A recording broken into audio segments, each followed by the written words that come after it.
99% of professional fighters could only dream of entering the UFC and instantly embarking on a storybook chapter of their career. The UFC is the pinnacle of the sport, and attempting to steadily climb that mountain without any setbacks is a feat that only a few men have accomplished. The welterweight champion, Kamaru the Nigerian Nightmare Usman, is that 1%. Since debuting in the UFC in 2015, Usman has had a perfect run in the promotion, leading him to the top of his division with gold strapped around his waist. This is the story of Kamaru Usman.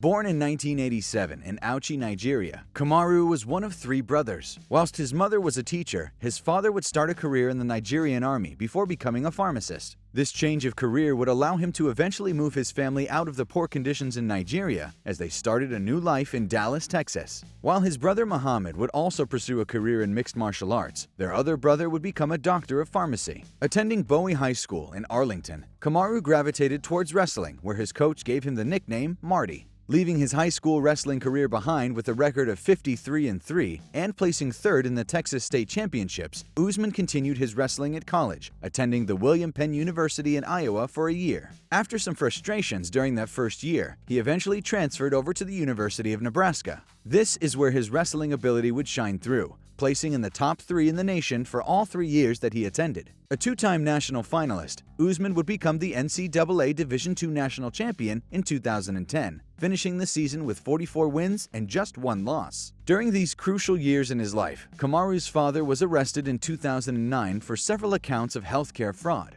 After spending 11 months detained, Kamaru's father was convicted of 14 federal charges and given a sentence of 180 months. The trial took place just 1 month before his son won the NCAA Division II National Championship. Through a visitation glass, Kamaru told his father that he was going to pursue a career in MMA, and his father gave him his blessing.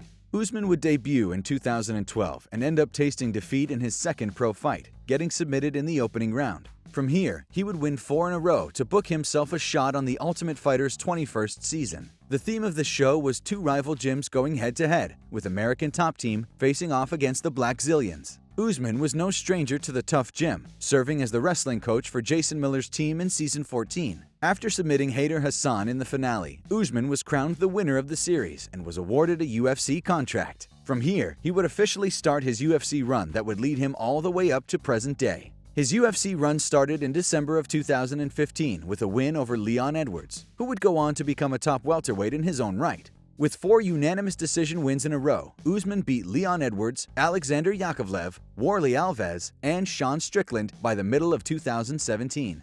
Usman followed this up with his flashiest performance to date, a first-round KO of Sergio Moraes in September. Usman's 2018 kicked off in a similar relentless fashion with another unanimous decision win over Emil Meek. Despite winning 6 straight fights since beating Hassan in the Ultimate Fighter finale, Usman got a negative reaction from the audience after claiming that he only gave 30% of his effort during the fight.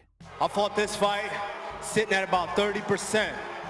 Everybody knows what I'm capable of. That was 30% right there, and I still dominated a tough so-called Viking. Dominated him, and that was at 30%. Despite this unwanted attention, Usman's winning run and momentum was undeniable, and off the back of this, he was given a main event spot against Damian Maia in his next bout. Neutralizing Maia's grappling offense with his dominant wrestling, Usman once again got the unanimous decision win in May of 2018, and went on to get his 3rd win of the year just a few months later. Another unanimous decision win over top contender Rafael dos Anjos had solidified Usman as the biggest threat in the division, even if his performances weren't the most crowd-pleasing to watch. At UFC 235, Usman would get his undeniable shot at UFC Gold after his perfect run in the promotion. Taking on welterweight champion Tyron Woodley in his 5th title defense, Kamaru Usman completely dominated the bout from start to finish, winning every round to become the new 170-pound champion. Once again, Usman's smothering style wasn't the most attractive to fans, but his ability and conditioning was still a sight to behold. This win was also significant as Usman was the first African-born UFC champion in the promotion's history. This would prove to be a substantial moment in the sport's history, as just 2 years later, 2 more African champions would be crowned. Kicking off the post-Woodley welterweight era, Usman's first title defense would bring lots of tension and bad blood with it. Taking on Colby Covington in the main event of UFC 245 on the last pay-per-view card of 2019, Covington built up real heat for the fight by playing the role of a WWE-style heel. Compared to Usman's normally quiet, reserved approach to selling a fight, this heel narrative that Colby had generated added a lot of hype to a fight between two world-class wrestlers. A recurring pattern in MMA shows that when two elite grapplers square off, it can turn into a striking match as they counter each other's main strength. And for 5 rounds, that's exactly what happened, an extremely high-volume kickboxing match between two of the sport's best grapplers. With Covington potentially ahead on the scorecards, Usman's power proved to be the difference against Colby's volume approach. After dropping him in the 5th round, Kamaru got the stoppage win with just 50 seconds left in the round, rising to the occasion to prove his champion status. Usman got the last word in and brought Colby's momentum to a sudden halt before moving on to another blockbuster title defense. On late notice, Usman was booked to defend his title against a 2019 Fighter of the Year, Jorge Masvidal. The fight would serve as the main event for UFC 251, the first pay-per-view event to take place on Fight Island in Abu Dhabi. In July of 2020, one of the most dominant fighters in Kamaru Usman took on the most exciting fighter in the sport over the last 18 months.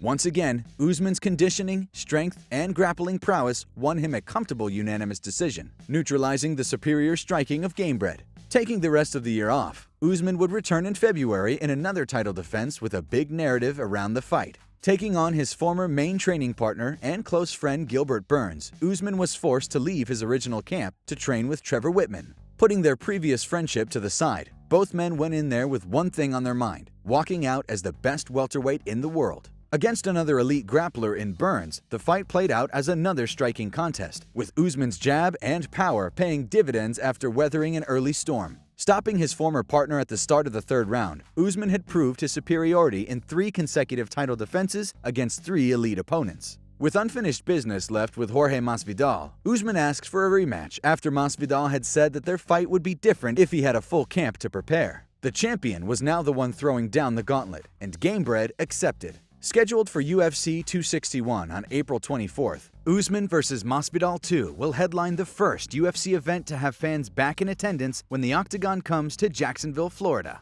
After the 3 challenges Usman faced in his reign up to this point, it's hard for many to imagine him losing his place as the division's best anytime soon. In February of last year, his father was released from prison after serving 10 years of his 15-year sentence. Unable to watch Usman win the title and defend it against Covington due to the prison not being able to purchase the event, his father then had to watch his son compete from the comfort of his own home due to the COVID-19 pandemic. With his father watching or not, Usman has been dominant since his arrival in the UFC. The 170-pound division will always remember the GSP and Woodley eras. Right now, the Usman era is in full effect with no signs of slowing down. As always, if you guys enjoyed the video, please be sure to let me know by leaving a like and subscribing to our channel. Apart from that, thanks so much for watching, and we'll see you on the next one.